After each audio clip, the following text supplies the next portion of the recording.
Bonsoir à toutes, bonsoir à tous. Je vous souhaite la bienvenue sur cette webconférence que nous organisons dans le cadre des rendez-vous de la Maison de l'Habitant. Aujourd'hui, on vous propose donc une webconférence sur le thème « L'énergie coûte cher, parlons-en ». 3 objectifs pour nous ce soir. Le premier, vous aider à comprendre comment fonctionne le marché de l'énergie et vous aider à décrypter vos factures d'énergie. Deuxième objectif, vous informer sur la fin des tarifs réglementés de gaz naturel. Pourquoi, comment, les conséquences de la fin de ce tarif. Et enfin, vous outiller à repérer et à lutter contre le démarchage abusif des fournisseurs. Pour aborder toutes ces thématiques et puis répondre en direct à vos questions, nous avons plusieurs intervenants ce soir. Il y aura tout d'abord avec nous Véronique Michaud-Castro, qui est coordinatrice de l'EcoApart. Bonsoir Véronique. Il y aura avec nous Florence Grolier, qui est représentante de l'association La CIM, qui interviendra sur la fin du tarif réglementé du gaz naturel. Et enfin, il y aura aussi Jean-Yves Boucher, qui est référent bénévole énergie à la CLCV 44. Bonsoir Jean-Yves. Bonsoir.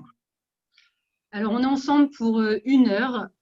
Bien entendu, en 1 heure, on ne pourra peut-être pas aborder toutes les questions, mais on vous indiquera en fin de webconférence comment prendre rendez-vous avec nous, ou du moins comment nous rencontrer dans les semaines à venir si vous avez des questions un petit peu spécifiques sur vos situations. L'idée, c'est vraiment de vous passer le maximum d'informations, mais aussi de répondre à vos questions. Comment va se dérouler cette webconférence? Donc, je vais quand même en quelques mots vous représenter la Maison de l'Habitant pour ceux qui ne nous connaissent pas. Et après, nos intervenants vont chacun à leur tour décrypter les sujets du soir, répondre à vos questions. Ce sera possible en fait de poser toutes vos questions sur le chat. N'hésitez pas, c'est l'outil Converser. N'hésitez pas à l'ouvrir régulièrement puisqu'il y a aussi connecté avec nous Élodie Varin qui est chargée d'information logement à la Maison de l'Habitant et qui vous enverra ponctuellement des documents, des références, des liens vers des sites internet pour compléter un petit peu le propos des intervenants de ce soir. Donc, c'est l'outil Converser si jamais vous avez des questions. On essaiera d'y répondre dans la mesure du possible en restant sur notre temps d'1 heure. Voilà quelques mots. Donc, je vous le disais sur la Maison de l'Habitant, c'est un lieu d'information sur le logement pour le territoire de Nantes Métropole. L'idée, c'est vraiment d'avoir un guichet unique d'information, que vous soyez un locataire, un propriétaire, un copropriétaire ou même un professionnel. L'idée, c'est de répondre à toutes les questions sur les thématiques achat, location, logement social, rénovation. Et on a aussi un volet information sur toutes les thématiques telles que l'habitat participatif, le logement senior, le logement jeune. Et c'est dans le cadre de cette mission d'information qu'on déploie ce type de webconférence sur des thématiques diverses et variées. Je vous invite pour voir les prochaines dates à aller sur le site de l'ADIL, www.adil44.fr. Je ne vous en dis pas plus sur la Maison de l'Habitant. N'hésitez pas à nous contacter de toute façon si jamais vous avez des questions. Et puis, on va se lancer tout de suite dans le vif du sujet. Véronique va quand même, dans un premier temps, vous présenter l'éco-appartement. Et puis ensuite, elle nous parlera décryptage des factures, gaz, électricité. On paye tous des factures d'énergie sans pour autant parfois les comprendre complètement. Donc, elle vous donnera quelques astuces. Véronique, je te laisse la parole. Alors, bonjour, alors bonsoir. Alors effectivement, moi je suis Véronique Michaud-Castro, je travaille pour le CCS de Nantes et mon travail est d'animer un lieu qui s'appelle l'éco-appartement. Et dans ce lieu, on y apprend à maîtriser ses factures d'énergie, d'eau, d'électricité, de gaz, parce que c'est effectivement des factures que nous payons, du moins tous ceux qui ont effectivement un logement. Pas forcément aisé de s'y retrouver. Avec l'ouverture des marchés depuis 2007, ça complexifie un petit peu le champ des choix pour les habitants. Et on ne prend pas forcément le temps de regarder ce qui se passe réellement dans sa facture d'électricité et de gaz. Alors, décrypter sa facture d'énergie, alors pourquoi faire en fait? Déjà peut-être pour comprendre effectivement ce que l'on paye et pourquoi on paye toutes ces choses-là. C'est effectivement faire des choix qui soient les plus éclairés possibles. Alors on va voir qu'effectivement il y a tout un tas de possibilités pour pouvoir encore faire des économies sur ces factures. C'est aussi pouvoir faciliter en fait la communication avec son fournisseur en cas de difficulté ou d'anomalie. Et puis, Jean-Yves en parlera un petit peu plus tard, c'est aussi pour être moins vulnérable en cas de démarchage, parce qu'effectivement, on s'aperçoit qu'il y a de plus en plus de démarchage en lien avec l'énergie ce qui est quand même un fléau sur les quartiers prioritaires. Les habitants n'ont pas forcément besoin de tous ces démarchages, voilà, et on ne comprend pas forcément grand-chose, avec parfois des fausses promesses. Alors, le marché de l'énergie, eh bien, en fait, c'est toutes ces petites cases. Alors, on a essayé de faire un peu court. Donc, on a effectivement 4 thématiques. On a les producteurs d'électricité. Alors, essentiellement, EDF qui produit effectivement 90% de la production d'électricité, 85% en nucléaire, de l'énergie verte.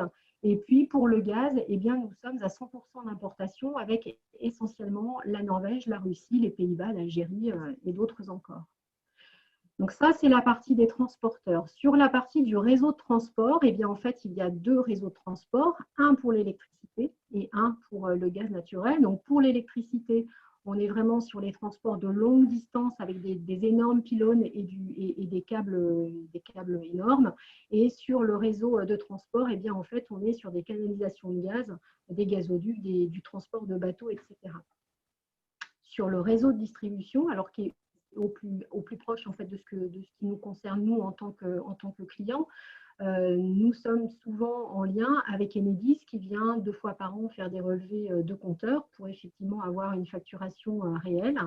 Et puis GRDF pour le gaz, pareil, avec effectivement du relevé de consommation 2 fois par an pour être sur la réalité de la consommation de nos factures. Donc Enedis, il a bien pour objectif d'approvisionner les ménages en électricité, d'entretenir et de réparer les lignes et les compteurs électriques. D'où le fait qu'effectivement, ce soit eux qui changent les compteurs et mettent des compteurs communicants Linky. Et puis, c'est également eux qui font toutes les interventions techniques pour permettre l'ouverture, la fermeture des compteurs et du dépannage en cas de nécessité. Pour le gaz, même chose, donc on va avoir des compteurs communicants qui vont arriver sur le territoire français, donc ça arrive progressivement, il s'appelle Gaspard. GRDF, pareil, l'objectif c'est d'acheminer le gaz jusqu'à votre logement.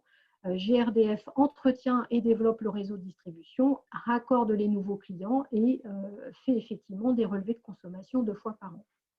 Et puis, nous avons les fournisseurs, alors les fournisseurs historiques que sont EDF et Engie. EDF proposant du tarif réglementé et du tarif réglementé en gaz, mais Florence vous en parlera tout à l'heure, ce tarif réglementé qui s'arrête en 2023 et il n'est plus aujourd'hui possible de souscrire à cette offre de contrat. Il y a également des fournisseurs alternatifs. Et puis, il y a également des fournisseurs d'énergie verte. Alors, il y a effectivement des vrais et des moins vrais en énergie verte, mais on pourra vous mettre une liste Greenpeace, en fait, qui répertorie ceux qui sont de vrais fournisseurs d'énergie verte. Alors, décrypter sa facture. Alors, effectivement, quand on reçoit sa facture d'énergie, en règle générale, ce n'est pas forcément le genre de truc que l'on prend le temps de décrypter parce que c'est quand même assez indescriptible. Mais il faut quand même savoir que dans votre facture d'énergie, vous avez systématiquement 3 éléments dans votre facture. Vous avez une part, la fourniture d'énergie en tant que telle, avec une part qui est fixe, donc la part de l'abonnement, qui ne bouge pas, quelle que soit votre consommation. Elle peut bouger selon la puissance que vous avez souscrite. Et puis, une part qui est variable et qui dépend, là, du coup, de la consommation, de votre consommation à vous en électricité ou en gaz. Donc, si vous mettez en place des éco-gestes, effectivement, à un moment donné, ça va se répercuter sur cette partie de fourniture d'électricité. Mais effectivement, l'abonnement, en tout cas, est une part qui est fixe. Alors après, on peut effectivement veiller à mesurer que le choix de la puissance que l'on a est bien en adéquation avec nos besoins. La deuxième partie, c'est l'acheminement. Donc, ce sont les tarifs régulés par la Commission de régulation de l'énergie, la CRE. Cette part de la facture, elle est complètement indépendante des fournisseurs et en fait, elle est perçue par les fournisseurs qui la reversent ensuite aux gestionnaires de réseau, juste référence donc aux 3 autres points que l'on a abordés sur la slide précédente. Et sur les taxes et contributions, en fait, elles sont fixées par les pouvoirs publics, donc l'État et les communes, et elles s'ajoutent à la facture en dehors des taxes. Et en fait, ces taxes et contributions sont perçues par les fournisseurs d'énergie, donc d'électricité et ou de gaz, qui eux-mêmes les reversent aux bénéficiaires. Je te laisse avancer. Donc, effectivement, quand on regarde sa facture d'énergie, si vous l'avez sous les yeux, vous allez effectivement voir que pour 30 à 35%, c'est l'acheminement en fait qui va représenter entre 30 et 35% du montant de votre facture. Au niveau des taxes, entre 28 et 35%, et la fourniture d'énergie en tant que telle représente entre 35 et 40%. Donc, quand on vous fait des propositions, des propositions en disant que vous allez faire des économies d'énergie, il faut relativiser ces économies d'énergie parce que sur la part grise et la part orange, ça ne bougera que très très peu. Ce qui va effectivement bouger, c'est effectivement sur la partie bleue, où effectivement on peut vous proposer des prix du kilowattheure qui vont être plus ou moins élevés. On peut avancer, je vous laisse regarder, on vous mettra à disposition les slides pour que vous puissiez aller un petit peu plus loin dans la compréhension, mais on a déjà pas mal expliqué. Merci Véronique pour ces premiers éléments. On va d'ailleurs tout de suite vous mettre à contribution avec un petit sondage. Mais juste avant, il y a une question de Yann. Acheminement, CRE prix fixe ou variable? Je ne sais pas si tu as la réponse à cette question, Véronique. Alors, je n'ai pas la réponse à cette question parce que c'est effectivement assez technique. Peut-être que Jean-Yves de la CLCV aura la réponse. Sur la partie acheminement, c'est directement lié à la nature du contrat. Alors, en kVA, kilovoltampères.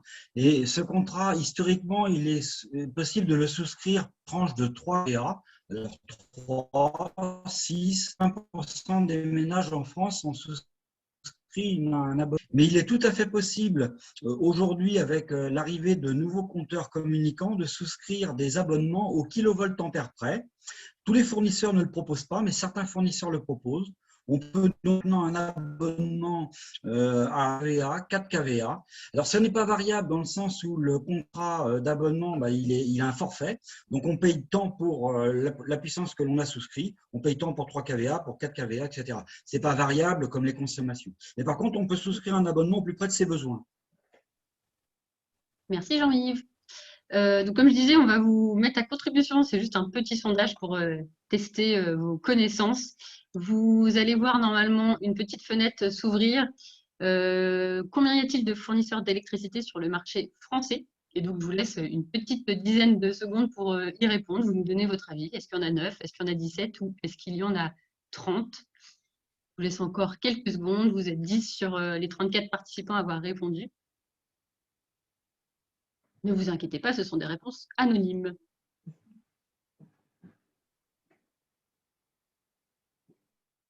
Je vais mettre fin au sondage. Vous avez quasiment tous répondu et je vais vous partager tout de suite les résultats. Vous êtes donc 52% à penser qu'il y en a 30. Véronique, est-ce la bonne réponse? Oui, c'est ça. Effectivement, on est à près d'une trentaine de fournisseurs d'électricité. Alors, sachant que certains se rachètent les uns les autres, on était à 35 l'année dernière. Il y a eu des rachats. Donc, on est à une trentaine de fournisseurs d'électricité.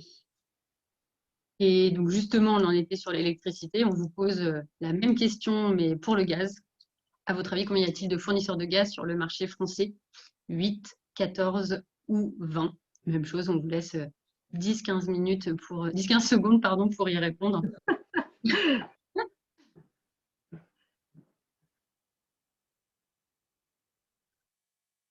Vous êtes 27, 28 sur les 34 à avoir répondu. Je vais couper dans 2-3 secondes. Je vous partage les résultats et donc vous êtes 45% à penser qu'il y a 20 fournisseurs de gaz sur le marché français. Et oui, c'est ça. Effectivement, une vingtaine de fournisseurs de gaz sur le marché français. C'est effectivement super compliqué de s'y retrouver quand on n'y connaît pas grand-chose. C'est là-dessus que jouent les démarcheurs, hein, puisque Jean-Yves en parlera un petit peu plus tard. Il s'agit là de récupérer des clients. Donc, il faut être effectivement assez vigilant. Tout à fait. Alors, justement, on va passer à la slide d'après. Alors, je baisse un petit peu mon… Voilà, de manière à bien voir. Donc, si vous avez votre facture, alors je vous propose de prendre votre facture d'électricité parce qu'en règle générale, nous avons tous une facture d'électricité pour au moins allumer nos ampoules à la maison. Sur le gaz, on retrouvera des choses, mais sur sa facture d'électricité, en fait, même si c'est effectivement un document qui n'est pas très sexy, vous avez quand même beaucoup d'informations qui sont quand même sacrément intéressantes. Donc, vous avez peut-être que vous allez découvrir ce soir d'ailleurs quel est votre fournisseur d'électricité et votre fournisseur de gaz si vous avez du gaz. Parfois, il y a des surprises. Il y a parfois des gens qui ont changé de fournisseur sans même s'en rendre compte. Donc, vous avez effectivement, vous allez retrouver à un moment donné sur votre facture donc, des informations pratiques sur les coordonnées de votre fournisseur, votre numéro de client, votre numéro de compte bancaire, vos coordonnées à vous en tant que client avec le nom du titulaire du contrat et l'adresse de facturation. Alors ça, j'invite quand même à faire attention parce que parfois, lorsque l'on déménage, on peut se retrouver à ne pas avoir arrêté son contrat et se retrouver à payer la facture du précédent logement. Donc, effectivement, bien regarder que l'adresse de facturation est bien la bonne et que votre point de livraison est bien le vôtre. Vous allez avoir les prochaines étapes avec les prochaines factures, éventuellement les prochains relevés, etc. Et puis, en résumé de votre facture, donc effectivement, si c'est une facture d'électricité, de gaz, hors TVA, le montant de la TVA que vous allez payer et le total TTC de votre facture. Et puis, la date butoir avant laquelle vous devez effectivement régler votre facture. Vous avez aussi la possibilité de vous faire ou mensualiser. Et dans ce cas-là, effectivement, il y a à la fin de l'année, en fait, une facture de régularisation pour effectivement solder la différence entre ce que vous aurez avancé tous les mois et la réalité de votre consommation à la fin de l'année. Et puis, vous aurez sur l'item 5, en fait, des informations diverses.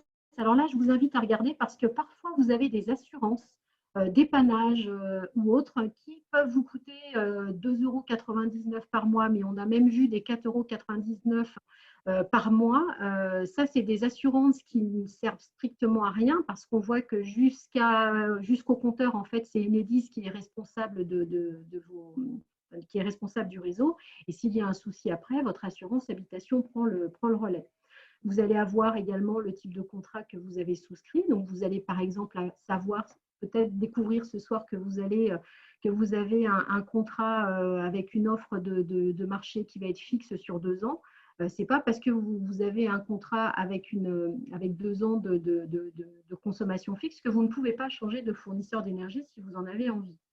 Quelle va être l'origine de l'électricité et puis éventuellement les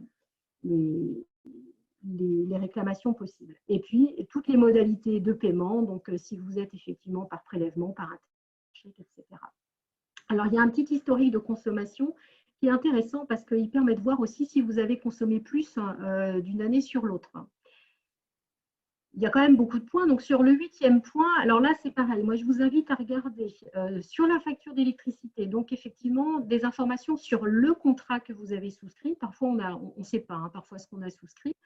Parce que c'est quand même bien alambiqué toutes ces histoires-là. Donc, vous avez effectivement la date d'effet du début et de fin de votre contrat. Donc, vous pouvez avoir souscrit un contrat au 18 juin 2019 qui s'arrêtera dans 2 ans parce que c'est le contrat que vous avez souscrit.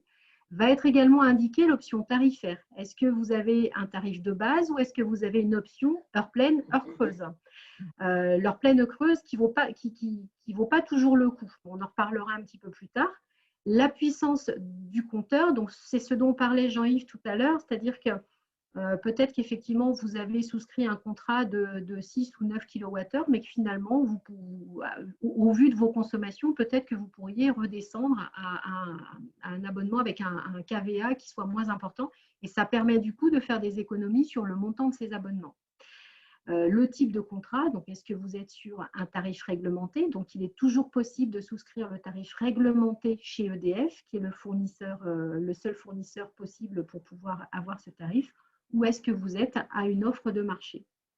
Donc après, vous avez ces petits détails qui peuvent faire la différence. Est-ce que c'est un prix fixe? Est-ce que c'est un prix indexé? Est-ce que c'est libre et révisé une fois par an?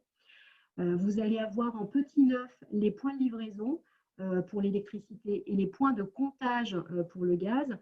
Et en fait, ces numéros-là sont quand même très importants parce qu'en fait, c'est ce qui identifie votre contrat et votre compteur. Les modalités de relevé de consommation, alors est-ce que c'est un technicien qui passe ou est-ce que c'est à distance parce qu'on est équipé d'un compteur Linky? Et puis les estimations. Sur la facture d'énergie, donc si on regarde sur cette facture d'énergie, donc on voit qu'on est sur une facture bimensuelle. On a essayé de faire quelque chose d'assez neutre. Donc en fait, on s'aperçoit par exemple que sur l'abonnement, on va payer l'abonnement en amont de la consommation. Donc par exemple là, pour cette facture, on paye l'abonnement du 17 janvier 2021 au 16 mars 2021. Donc on a le montant en hors taxe et puis le montant de la TVA qui se rajoute derrière. Et on voit que cette personne, par exemple, a un contrat heure pleine, heure creuse et qu'elle a une puissance de contrat de 12 kWh. On peut s'imaginer que cette personne a du tout électrique chez elle. Ce qu'il y a d'intéressant, c'est qu'on voit que par rapport à l'abonnement, cette personne paye 22 € d'abonnement et qu'il y a 17 € qui vont repartir dans l'acheminement, c'est-à-dire qu'ils vont repartir sur les blocs de départ qu'on a vus, producteurs, etc. Sur la consommation en tant que telle, on voit que cette personne, sur cette période du 16 novembre au 16 janvier, donc là, on est sur la période qui a été consommée, donc on n'est pas sur l'abonnement qui se paye en avance. Cette personne a effectivement des heures pleines et des heures creuses. Et quand on regarde sur la consommation kilowattheure, donc cette personne a consommé 767 kWh en heures creuses et 708 en heures pleines. Donc on est pratiquement à la moitié. Donc, pour elle, c'est effectivement intéressant d'avoir un abonnement tarif heure pleine, heure creuse. On rencontre pas mal d'habitants, nous, qui ont des contrats heure pleine, heure creuse. Et en fait, quand on décrypte, on s'aperçoit que les 3/4 de l'énergie sont consommés en heure pleine. C'est une double peine parce qu'en fait, le prix de l'abonnement est plus cher et que le prix du kilowattheure est plus cher. Si on regarde juste à côté, le prix du kilowattheure hors taxe en heure creuse, il est de 0,07. Et en heure pleine, il est de 0,11. Donc, il faut faire attention à ces petits pièges. On a souvent tendance à penser que c'est intéressant heure pleine, heure creuse, et ça ne l'est pas toujours. Et puis, sur les taxes et contributions, effectivement, on voit que c'est un poste qui est quand même assez important, puisqu'on est à 52 € qui vont être effectivement reversés aux différents pôles qu'on a vus sur la première diaporama. Alors, l'idée, c'est vraiment de donner des premiers éléments d'information parce qu'effectivement, décrypter sa facture, ce n'est pas un sujet très aisé. Alors, il y a effectivement plusieurs modes. On peut avoir une facture qui peut être basée sur une estimation de consommation. Donc, parfois, on a facture estimée ou facture réelle, ou facture réelle, souvent que l'on a effectivement en fin d'année. L'idée, c'est quand même d'être au plus près de la réalité de sa consommation parce que quand on est mensualisé et qu'on se dit je vais payer un petit peu moins tous les mois parce que ça va passer dans mon budget, mais qu'on ne fait pas attention tous les mois à ce que l'on consomme réellement, quand va arriver la facture de régularisation à la fin de l'année, en fait, vous pouvez avoir une facture qui va complètement déstructurer votre budget. Voilà, donc le point de vigilance sur l'option heure pleine, heure creuse. Attention aux assurances et aux services facultatifs parce qu'effectivement, ils sont pas forcément nécessaires et ils coûtent aussi beaucoup d'argent. Et puis, attention, quand vous avez effectivement quelqu'un qui vient frapper à votre porte et qui vous dit « je vais vous faire des économies d'énergie », point de vigilance, surtout, effectivement, on ne sort pas sa facture parce qu'effectivement, on a bien vu que dedans, il y avait toutes vos coordonnées, les points de livraison, etc. Et en fait, tout cela, en fait, vous identifie. Et avec ces données-là, en fait, on peut effectivement changer de fournisseur sans qu'on soit forcément au courant. Et puis, une erreur est toujours possible. Hein. Même chez Enedis et chez RDF, on a eu une ou des situations où effectivement, les compteurs... on avait une facture mais qui correspondait au compteur du voisin. Donc voilà, de pouvoir faire des relevés régulièrement, c'est faire attention à ce que l'on consomme et puis c'est vérifier qu'effectivement sa facture soit bien en adéquation avec son logement en fait. un site officiel pour pouvoir faire un comparatif, c'est celui du médiateur de l'énergie. C'est celui-ci, et j'ai envie de dire pas un autre, mais en tout cas, c'est celui qui est neutre. Donc, il faut effectivement se munir de sa facture d'énergie. Ça demande un petit peu de temps, mais effectivement, nous, on vous propose à l'Eco-Appart et à la Maison de l'Habitant des temps où on peut vous accompagner à aller vous acculturer un petit peu sur ce site-là. Mais cela permet effectivement de comprendre que vous pouvez changer de fournisseur d'énergie sans qu'il y ait de coupure et que peut-être le contrat que vous avez choisi il y a 1 an, il y a 2 ans, n'est peut-être plus aujourd'hui adapté à votre manière de vivre. Voilà pour faire très très court. Merci beaucoup, Véronique. Avant de passer la parole à Florence, il y a une petite question quand même sur le chat. Donc, si je comprends bien, c'est une personne qui a sûrement une option payante sur son contrat, 4,16 € par mois, Oui. pour un dépannage voilà, sans frais en cas de problème sur l'installation électrique ou gaz. Eh ben voilà, ça Cette personne est notamment locataire dans le parc HLM. Elle demande si cette option est bien nécessaire sur son contrat. Pas du tout.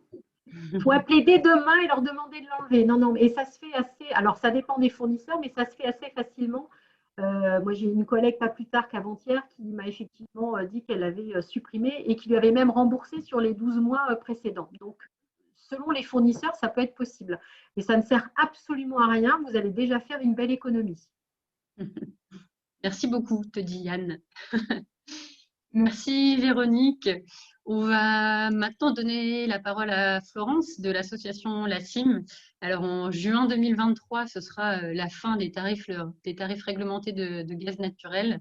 Alors de quoi parle-t-on? Qu'est-ce que ça veut dire? Pourquoi cette fin des tarifs gaz réglementés? Florence va tout nous dire dans un instant. Bonsoir à tous et à toutes. Donc, je vais en effet aborder avec vous la fin des tarifs réglementés du gaz naturel. Avant, je vais vous informer que la dernière diapositive sera présentée par Françoise Bigot, ma correspondante à la direction du gaz naturel tarif réglementé. C'est elle qui vous la présentera et qui répondra à vos questions. C'était important, voilà. Comme ça, vous avez vraiment une personne directement du fournisseur en question. Alors, pourquoi la fin de ces tarifs réglementés? Quelles conséquences et quelles dispositions réglementaires? C'est vrai qu'on me pose souvent la question quand je vais en visite à domicile où j'accompagne des personnes, quel intérêt d'arrêter ce tarif-là? Alors, pour rappel, donc, Véronique l'avait déjà signalé. Donc, il existe à l'heure actuelle 2 tarifs réglementés, un en électricité et un en gaz. Celui d'électricité court toujours, il ne s'arrête pas, il n'y a pas pour le moment d'informations dans ce sens. Donc, on parle bien aujourd'hui du gaz naturel. Donc, comme je vous le disais, il y a 2 contrats au tarif réglementé et cette fin du tarif réglementé va forcément entraîner des conséquences pour les particuliers puisqu'ils devront choisir une offre de marché auprès du fournisseur de leur choix. Donc, on va voir justement quelle possibilité, quelle méthodologie pour éviter de se faire avoir par rapport à tous ces fournisseurs dont a parlé Véronique tout à l'heure. Alors, les personnes qui sont actuellement en tarif gaz naturel, en tarif réglementé, ont déjà reçu des courriers. Donc, cette extinction, elle date, alors il y a eu une décision politique, forcément, ça ne s'est pas décidé comme ça. Donc, c'est le Conseil d'État qui a jugé contraire au droit européen les tarifs réglementés de gaz naturel le 19 juillet 2017. Donc, à partir de là, le 10 novembre 2019, il y a eu une entrée en vigueur de la loi énergie-climat qui a entériné cette fin du tarif réglementé. Donc, la vente n'était plus possible. Et le 20 novembre 2019, la souscription d'un contrat n'était plus possible en tarif gaz réglementé. Et la date finale, pour laisser justement le temps aux personnes de mettre fin à ce tarif-là, c'est bien le 30 juin 2023. Alors, là, on va faire un petit focus focus sur cette loi énergie-climat. Donc, il y a eu, comme je vous le disais tout à l'heure, le 10 novembre, donc l'entrée en vigueur de la loi énergie-climat. Il y a eu une publication en décembre 2019 de l'arrêté relatif à cette loi pour informer les consommateurs.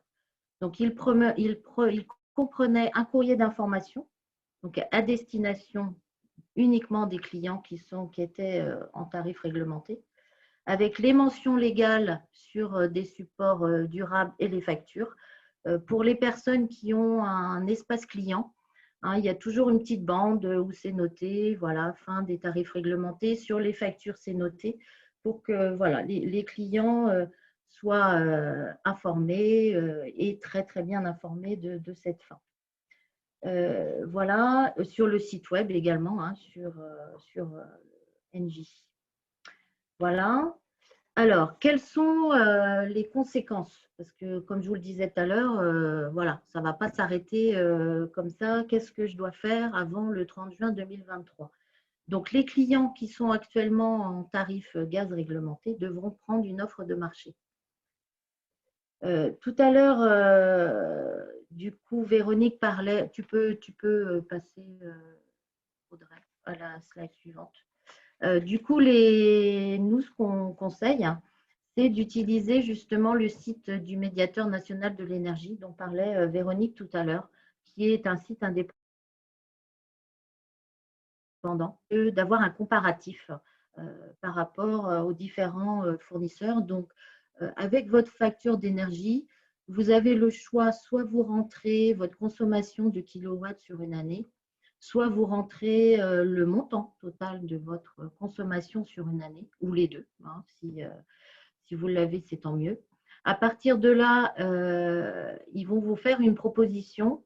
Alors, sachant qu'ils vont vous faire la proposition sur tous les fournisseurs d'énergie, dont ceux qui sont en vente en ligne, hein, où il n'y a pas de plateforme. Voilà, donc à un endroit du comparateur, il y a marqué plus de critères et du coup, vous pouvez choisir justement les offres qui ne sont pas en ligne. Et du coup, là, on voit réduire, on voit forcément moins de fournisseurs.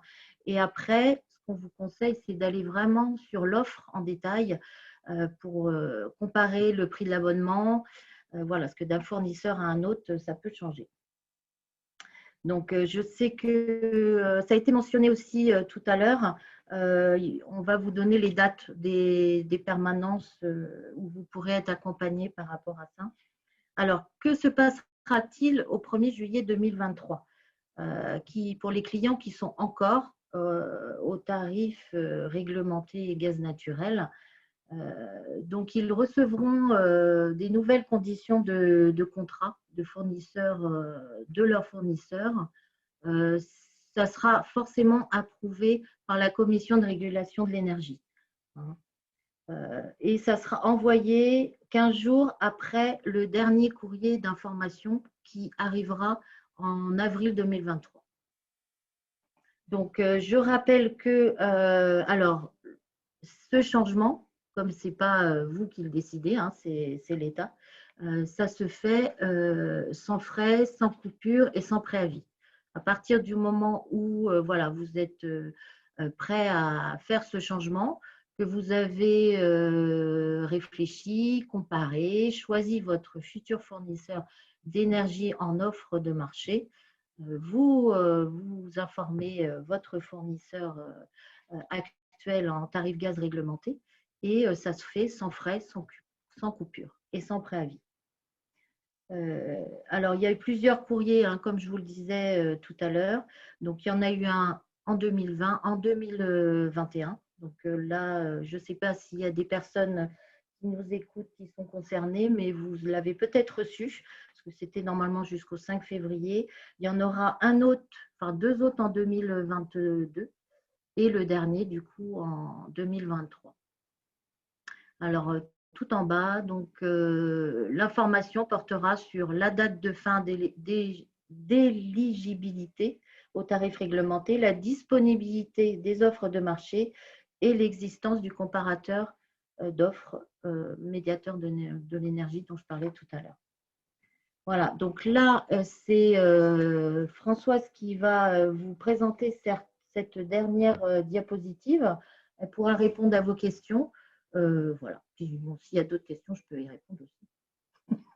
Je te passe la main, Françoise. Bonjour, bonjour à tous. Alors, je vais essayer de mettre la vidéo, mais je pense que ça risque de bugger. Non, on te Je ne voit. sais pas si ça fonctionne ou pas. Oui, on vous D'accord, entend. ok. Donc, bonsoir à tous. Donc, merci Florence. Donc, effectivement, pardon, d'accord. Du fait, oui, je vais présenter justement une diapo sur cet arrêté qui, en fait, nous oblige donc à envoyer un certain nombre de courriers aux clients. Donc, moi, je suis de la direction du tarif réglementé. Donc, Florence vous a parlé des 5 courriers réglementaires. Qui sont partis, donc le dernier étant dans les boîtes aux lettres récemment. Et puis, il y a eu un courrier qui est parti en fin d'année dernière, enfin entre mi-septembre et la fin octobre, qui est ce que l'on appelle le courrier de recueil des consentements. Donc ça, c'est un courrier qui est important à comprendre parce qu'il a pu effectivement interpeller. Alors, le problème, c'est que je ne sais pas si autour de la table, il y a effectivement des personnes qui sont au tarif réglementé de gaz naturel. Si ces personnes sont concernées, donc elles ont reçu ce courrier. Ce courrier, en fait, c'est un questionnaire qui est présenté, enfin, qui est un courrier avec un coupon-réponse, un double coupon-réponse.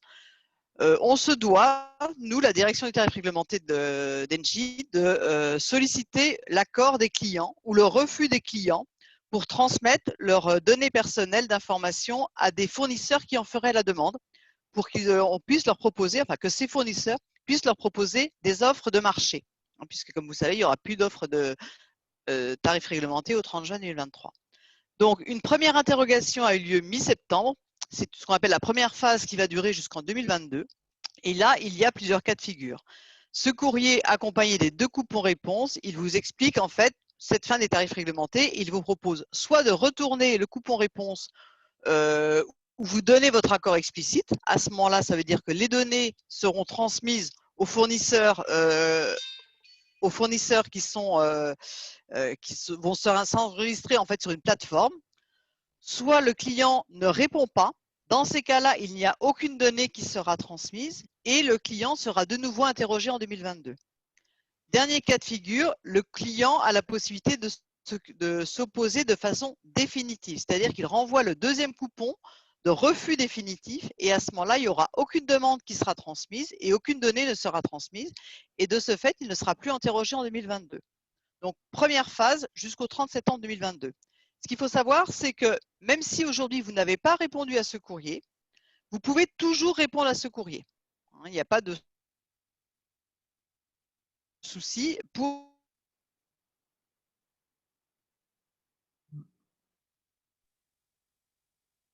dire bah non, je ne veux pas que mes données personnelles soient transmises par des fournisseurs. J'attire que de façon définitive, ça n'empêche pas les fournisseurs qui le souhaitent de faire des propositions par d'autres créneaux. On a d'ailleurs, ils n'ont pas attendu bien souvent, je dirais, ce courrier pour faire déjà des propositions. Donc, je dirais que ça n'affranchit pas tous les fournisseurs de faire des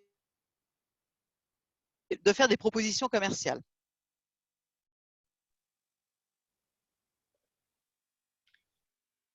Je pense que là, il faut bien être conscient. Quelqu'un qui fait un démarchage, qui soit téléphonique ou autre, à couper votre caméra parce que du coup, en effet, on ne vous entend plus très bien.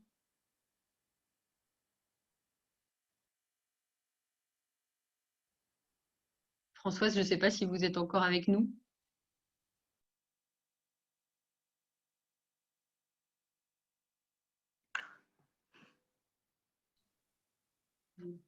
Voilà, peut-être eu un petit souci de connexion vu qu'elle nous indiquait qu'elle avait notamment des problèmes avec la webcam.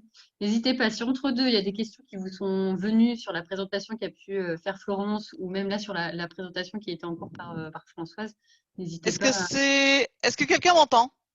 Oui, on vous entend. Ah, d'accord. Non, mais oui, la connexion a sauté. Voilà, désolé. C'est revenu. Je suis désolée. Donc voilà, cette première phase va durer jusqu'au 30 septembre 2022. Ce qui est important aussi à savoir, c'est qu'à tout moment, vous pouvez modifier votre choix. C'est-à-dire que même si vous avez répondu que vous étiez d'accord pour transmettre vos coordonnées, vous pouvez solliciter le service et vous avez toutes les informations sur le courrier pour dire bah non, finalement, je ne suis pas d'accord. La deuxième vague d'interrogation, ça sera en 2022. Et en 2022, on sera beaucoup plus proche. Donc, j'ai coupé ma caméra hein, parce que sinon, ça buguait. En 2022, pardon, on sera beaucoup plus proche du 30 juin 2023 pour le coup.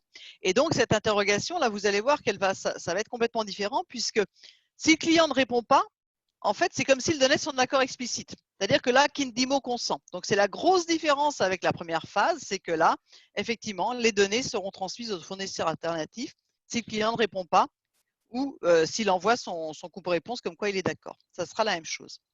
Et si le client s'oppose, là, par contre, il n'y aura aucun envoi, aucune proposition en fait, d'un fournisseur qui pourra venir. Donc aujourd'hui, nos obligations, puisque ça fait bien partie des obligations pour la direction du tarif réglementé, c'est de mettre en ligne justement cette base de données. Alors, on a eu très peu de réponses et il y a très peu de noms en fait qui sont mis en ligne. Hein. Je crois que donc c'est à peu près 3 millions de clients qu'il y a encore en France hein, au niveau du tarif réglementé, dont à peu près 80 000 sur le département de la Loire-Atlantique. Au point de vue national, on a à peu près, je crois que c'est dans les 100 000 clients, 80 000 clients, je crois, c'est même pas 100 000, qui seraient éventuellement d'accord pour recevoir des propositions commerciales. Donc, vous voyez, c'est vraiment très peu, en fait. Mais l'année prochaine, en 2022, oui, donc l'année prochaine maintenant, effectivement, s'il n'y a pas de réponse, là, par contre, ça sera considéré comme un accord. Françoise, je me permets, il y a 2 questions qui sont arrivées sur le chat.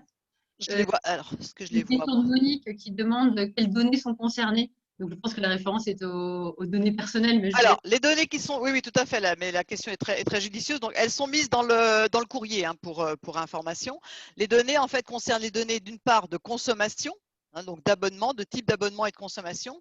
Dans les données personnelles, on va avoir l'adresse, enfin, les noms, prénoms, bien sûr, adresse physique et numéro de téléphone fixe. Il n'y a pas de numéro de téléphone portable de données.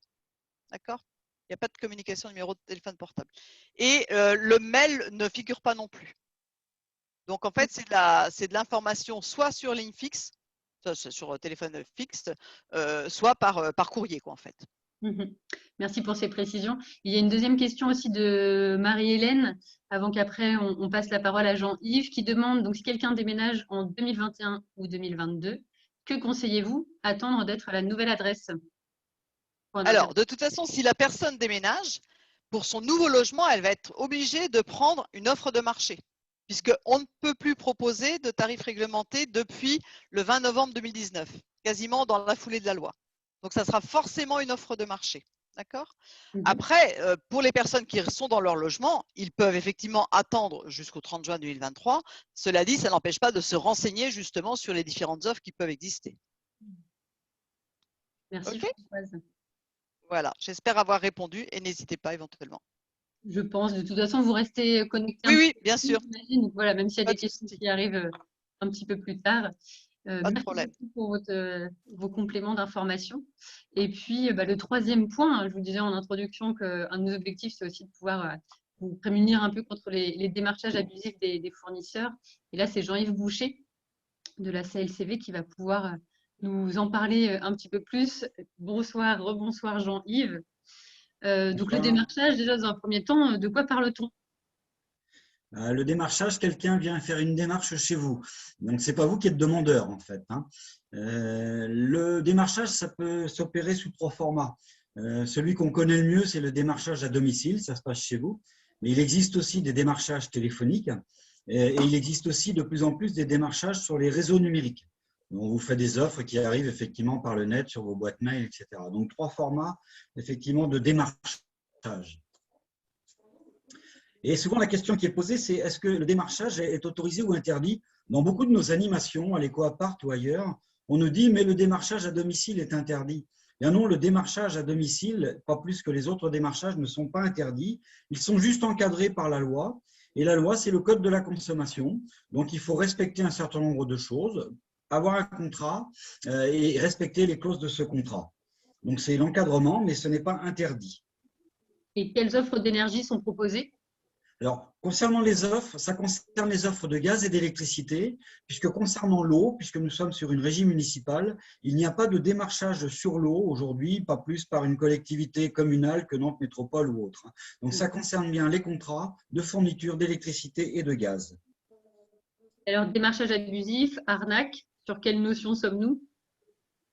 Oui, parce qu'il y a plusieurs niveaux, on va dire. À partir de quand un démarchage devient-il abusif? C'est pas facile de définir ce curseur. Bon, on pourrait se dire que la personne, puisque vous n'avez rien demandé, abuse de votre temps. Donc, on pourrait se dire qu'il a un petit côté abusif puisque vous n'êtes pas demandeur au moment où elle vous démarche. Pour autant, un démarchage devient plutôt abusif, voire agressif, lorsqu'il y a une insistance. Ça veut dire que vous avez émis à 2 reprises, par exemple, le fait que vous ne souhaitiez pas changer de contrat, vous émettez un 3e argument et la personne insiste encore. Là, on commence à rentrer dans une logique d'agressivité, mais ce n'est pas pour autant une arnaque. Une arnaque, ça veut dire que le code de la consommation, à un moment donné, n'est pas respecté. Donc, on est en train de passer à une autre étape. Je donne juste un exemple concret concernant l'arnaque. Ça s'est produit sur les quartiers prioritaires de la ville et sur les Dervalières. Il y a plusieurs personnes qui se sont vues en fait à un moment donné avec une double facture. On va dire, mais comment ça peut arriver? Elles n'avaient rien demandé, rien signé. Bon, il y a eu un démarchage, alors là qui est une véritable arnaque, où dans les colonnes montantes, on a relevé les compteurs communicants et les index, et les gens sans signature, sans coupon de rétractation, sans rien de tout ça, se sont retrouvés à un moment donné avec une double facturation. Ça, c'est vraiment de l'arnaque. Et on peut se poser la question, pourquoi y a-t-il autant de démarcheurs sur la question de l'énergie? Oui, Véronique disait tout à l'heure, Véronique Michaud de l'éco-appartement, 30 fournisseurs dans le domaine de l'électricité, il y a quelques concentrations qui s'opèrent et 20 dans le gaz. Pourquoi autant de fournisseurs? Sans doute que c'est comme un marché, une part de gâteau à se partager, que ça doit intéresser du monde. Donc, on peut penser que ce marché, il est captif, il est lucratif puisqu'il attire du monde.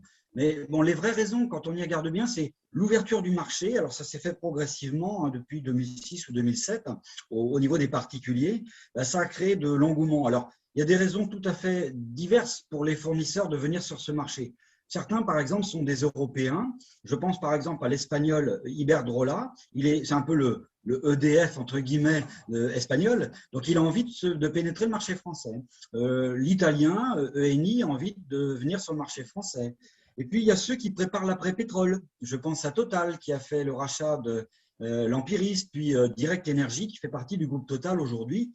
Ils préparent l'après-pétrole. Et l'après-pétrole, ce sont d'autres formes, effectivement, de fourniture d'énergie. Et puis, il y a ceux qui, historiquement, puisqu'il y avait des situations de monopole, étaient uniquement sur le gaz ou uniquement sur l'électricité et qui veulent aller sur l'autre marché. Par exemple, à l'époque, c'était GDF, devenu groupe Engie, quelque part était dans le gaz et va sur l'électricité. EDF, qui était dans l'électricité, va sur le gaz. Et beaucoup de fournisseurs aujourd'hui proposent des offres duo, mixtes, à la fois électricité et gaz. Donc voilà, ça explique un peu le pourquoi de tant d'acteurs. Et puis, on pourrait presque rajouter un 3e profil d'acteurs. Ce sont les grands de la distribution. Je pense au groupe Casino, je pense également au groupe Leclerc, qui voient un intérêt, pas trop sur le sujet purement énergie, mais ils voient un intérêt pour fidéliser des clients, puisqu'on peut transformer à un moment donné ces économies d'énergie en tickets e-Leclerc ou e-Casino. Donc, c'est un moyen de fidéliser des clients qu'ils ont déjà ou d'aller en chercher des nouveaux. Et quels sont les arguments généralement avancés par les démarcheurs? Dans ce qui a été présenté tout à l'heure par Véronique, quand on faisait le décryptage de la facture, elle a bien expliqué qu'il y avait effectivement la partie consommation. On va dire ça, c'est faire potentiellement des économies sur les consommations, on pourrait dire. Il y a un 2e volet qui concernait les services. Elle a parlé des contrats d'assurance, de choses de ce genre. Et puis, on en a un peu moins parlé, mais un petit peu quand même, sur les offres vertes. Bon. On pourrait dire il y a un peu 3 arguments. Il y a un argument économique, c'est celui qui est quand même le plus avancé, c'est l'effet porte-monnaie. Il y a un 2e argument qui est celui environnemental. Alors, ce n'est pas forcément que du greenwashing, comme on l'appelle. Il y a de véritables offres vertes. D'ailleurs, tout à l'heure, Audrey, vous avez mentionné le site de Greenpeace qui cite effectivement des offres vraiment vertes, 100% vertes, produites en France et avec des contrats de partenariat avec des producteurs français. Bon, tous n'ont pas effectivement le même format. Donc ça, c'est l'approche environnementale. L'approche service est moins mise en avant, alors qu'elle pourrait l'être demain potentiellement par des fournisseurs, parce que l'offre d'assurance n'est pas vraiment un service. Un service, c'est d'avoir un service client, de pouvoir joindre du monde quand on a un problème, voire pourquoi pas, et j'estime que c'est un vrai service, les fournisseurs qui font une médiation énergie, d'autres pas. Ça veut dire qu'en cas de difficulté, ils accompagnent. Il y a certains fournisseurs qui le font bien et d'autres qui ne le font pas ou pas du tout. Donc, l'argument le plus avancé, c'est économique. On voit juste en numéro 2, c'est plutôt environnemental et en numéro 3, un argument service. On parlait justement économie, il y a une question d'Emeline qui demande si est-ce que lorsqu'on a une offre du haut, on fait des économies sur l'abonnement. Disons que quand on a une offre du haut, effectivement, il y a une simplicité. Alors, ce n'est pas forcément une économie, parce qu'il faut bien regarder et le prix du kilowattheure d'électricité et le prix du kilowattheure de gaz. Mais il est vrai que pour un client, c'est une forme de simplicité de dire chez un même fournisseur, je ne reçois qu'une seule facture, je paye qu'une fois. Donc, il y a effectivement des économies qui sont induites par le fait qu'on allège à un moment donné le côté un peu administratif et règlement. Tout à fait. Je voudrais revenir sur le sujet de l'argument économique. Parce que là, il y a véritablement ce qu'on peut considérer comme des abus. Alors, pourquoi c'est un abus, par exemple, quand on annonce 20% d'économie, et souvent, ce qui est annoncé, c'est 20% d'économie sur la facture. Et c'est ça qui est abusif. Parce qu'en fait, la plupart du temps, et on l'a vérifié dans beaucoup de cas de démarchage, là, pour le coup, abusif, de gens qui venaient témoigner, on leur a promis 20% sur la facture. Alors, on va faire une petite démonstration très simple. Vous avez une facture moyenne électricité plus gaz de 1 200 € par an. C'est une moyenne, certains c'est un peu plus, certains c'est un peu moins. Si on vous promet 20% sur 1 200 €, vous faites le petit calcul, ça fait 240 € par année. 240 € par an, bien évidemment, si je suis client, je dis c'est pas rien. Et puis il y a des ménages pour qui ça compte, tous les euros comptent. Donc 240 €, ça peut paraître très attractif. Sauf que ces 20% ne concernent que le tiers de la facture, puisque ça concerne le poste consommation. C'est des 20% sur le kilowattheure de gaz ou d'électricité. Donc, ce n'est pas 20% sur la globalité de la facture. C'est 20% sur le tiers de la facture. Donc, ma petite démonstration, c'est plus 240 €, mais c'est le tiers. Donc, ça fait 80 €. Et puis, alors, la petite astuce, c'est que c'est parfois calculé, ce 20%, sur du hors-taxe et pas sur du TTC. Donc, comme les consommations sont taxées à TVA à 25, ça veut dire qu'il faut faire 0 bit.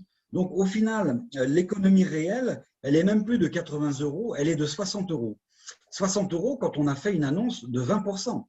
Mais tous les fournisseurs ne proposent ça, certains en font moins, certains proposent 10%, mais l'économie maximale sur une base de facturation annuelle de 1 200 €, elle se situe plutôt à 60 €.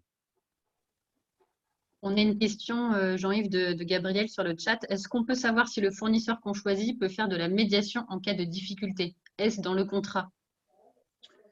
Dans le contrat, en fait, il y a une obligation, c'est de fournir les coordonnées du service client. Après, ce qu'on appelle véritablement une médiation, ce n'est pas simplement de dire « oui, j'ai bien écouté votre réponse » et puis à la limite, on raccroche ou on en reste là. Non, une véritable médiation, c'est prendre en compte à un moment donné une vraie difficulté ou une contestation et de la justifier, de l'accompagner et de la comprendre. Alors, tous les fournisseurs ne sont pas forcément vertueux là-dessus. Certains ne font aucune médiation et des gens qui se retrouvent parfois en difficulté de paiement. Et je pense à des gens qui sont en difficulté de paiement à la fin de la période hivernale, notamment quand arrivent les plus beaux jours, début avril. On a vu des fournisseurs qui ont pratiqué des coupures, mais vraiment très sauvages. Elles sont légales, mais pour autant, il n'y a pas de médiation. Là, c'est vraiment médiation zéro. Donc, non, on ne peut pas le savoir. Et je pense que le bouche à oreille, interroger le fournisseur également pour dire est-ce qu'il y a un accompagnement? Ça fait partie effectivement des vigilances qu'un consommateur devrait avoir. On va justement pouvoir aborder un petit peu maintenant les règles d'or aussi pour se prémunir contre les démarchages abusifs.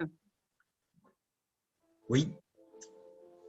Il y a quelques petites fiches qui accompagnent peut-être, Audrey?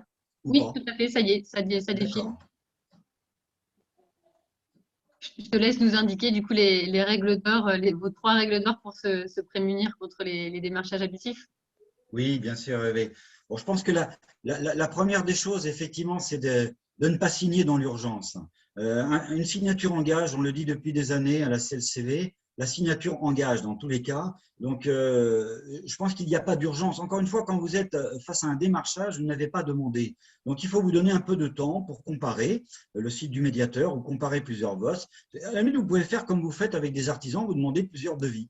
Vous faites plusieurs estimations sur combien ça va coûter. Donc, ne rien signer, c'est la première chose. Ne pas communiquer de données ou pas trop de données. Véronique Michaud disait tout à l'heure, tout est sur la facture.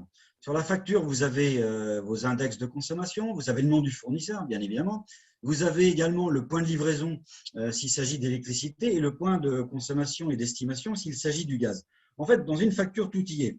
Bien évidemment, l'argument qui est abordé par les démarcheurs, c'est de dire montrez-moi votre facture pour que je puisse vous faire une évaluation d'économie. À partir du moment où on montre une facture, on s'expose. Donc, ça ne veut pas dire qu'il ne faut pas la montrer, mais il n'y a pas d'urgence et c'est plutôt à vous de garder la main. Donc, ne pas montrer, ne pas communiquer trop de données. Et puis, un troisième message extrêmement important, on gagne un petit peu de temps, on ne signe pas dans l'univers, on ne donne pas trop de données. On en parle, on en parle. Alors, on en parle à des voisins, on en parle en venant à la maison de l'habitant. Tiens, un peu de publicité pour vous, Audrey. Où on va à la DIL, où on vient dans une organisation de consommateurs comme la CLCV. On compare et on ne reste pas seul. Alors, on ne reste pas seul face à un démarchage, mais on ne reste pas seul même si on a signé. Souvent, il y a une forme des gens qui ne sont pas bien à l'aise en disant j'ai signé et ils tardent un petit peu à le dire ou à oser laver les petits doigts en disant je crains que j'ai fait une erreur. Ils ont un peu honte de ce qu'ils ont fait. Le fait de rester seul, c'est pas une bonne chose. Donc ne pas rester seul. Voilà le troisième message. Tout à fait. On redonne d'ailleurs le numéro de téléphone de la CLCV juste après. Il y a une chose qui peut être dit parce que quand on a animé pas mal d'ateliers sur les démarchages abusifs, et du coup, on a appris beaucoup de choses sur les pratiques d'usage, les expertises d'usage. Parmi elles, et je cite souvent ce cas d'une personne sur les Dervalières, en habitat social, et qui se fait démarcher par un fournisseur dont je tairai le nom, mais très agressif. Et puis la personne ne pouvait plus s'en dépatouiller, comme on dit. Il avait pratiquement mis le pied dans la porte et elle ne pouvait pas la refermer. Et il lui est venu effectivement cette idée en disant, écoutez, puisque elle lui avait demandé sa carte professionnelle, son nom, son prénom, il ne voulait rien décliner. Elle dit, écoutez, puisque c'est ça, je vais vous prendre en photo.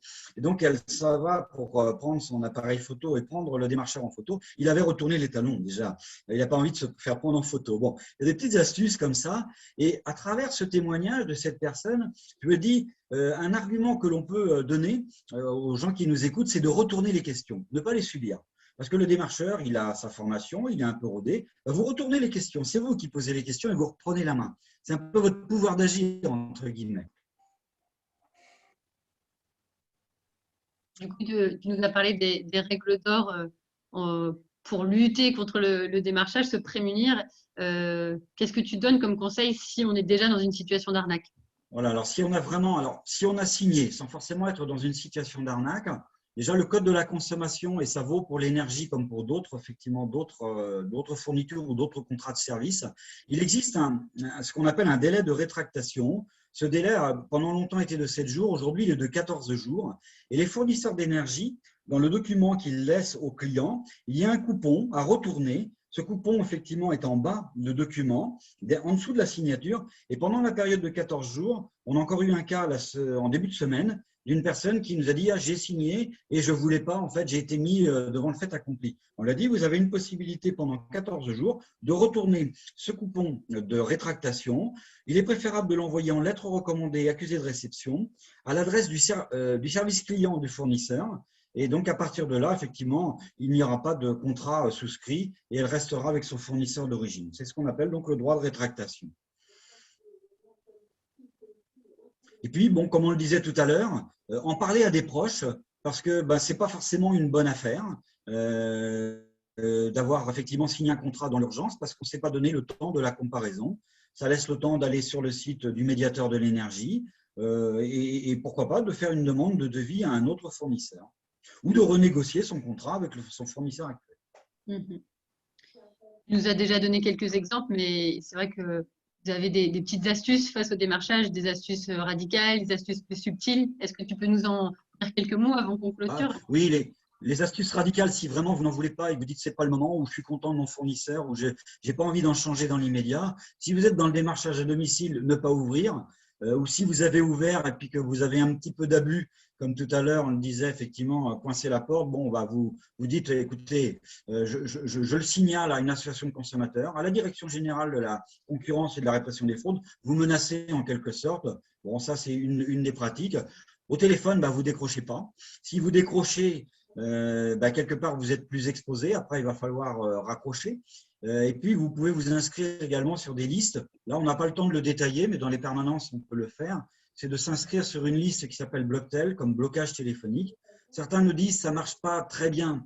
Ça marche de mieux en mieux. Et puis, plus il y aura de consommateurs à s'inscrire, et moins vous serez démarché téléphoniquement. Le démarchage numérique, lui, il est plus délicat parce qu'il est plus insidieux dans la mesure où un double clic peut faire foi à un moment donné pour souscrire un contrat. Et c'est pas spécifique aux fournisseurs d'énergie. Donc là, le message, c'est faites très attention, effectivement, si vous voyez un message avec un en-tête où des gens se réclament de services publics, il y a des FAF. Et puis surtout, ne jamais ouvrir les liens et les pièces jointes. Car si vous cliquez, vous prenez un grand risque à un moment donné de vous trouver exposé. Et ça, ce n'est pas spécifique aux fournisseurs d'énergie, c'est vrai pour tous les contrats.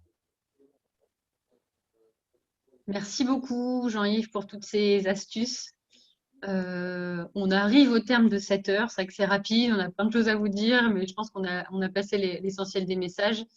Comme on vous le disait, si vous avez encore des questions peut-être plus spécifiques à vos situations, à vos contrats, à vos factures, si vous avez même l'impression d'avoir été victime d'un démarchage abusif, on vous indique qu'il y a plusieurs temps de permanence qui vont avoir lieu, donc les lundis 15 février et 15 mars à la Maison de l'Habitant, de 13h30 à 16h30. Vous pourrez rencontrer donc l'éco-appartement et puis l'association la CIM. N'hésitez pas dans ces cas-là à venir avec vos contrats, avec vos factures. Le but, c'est vraiment de pouvoir répondre à vos questions. Et à la suite, il y aura aussi une journée dédiée à l'éco-appart sur rendez-vous ce coup-ci le 19 février de 9h30 à 16h30. On vous a indiqué le numéro de téléphone 02 40 99 28 01. Donc n'hésitez pas à passer un petit coup de téléphone pour prendre rendez-vous le 19 février à l'éco-appart. Et à la Maison de l'Habitant, c'est en accès libre individuel, sans rendez-vous, les lundis 15 février et lundi 15 mars. On vous a redonné le numéro de téléphone de la CLCV 02 51 72 00 19.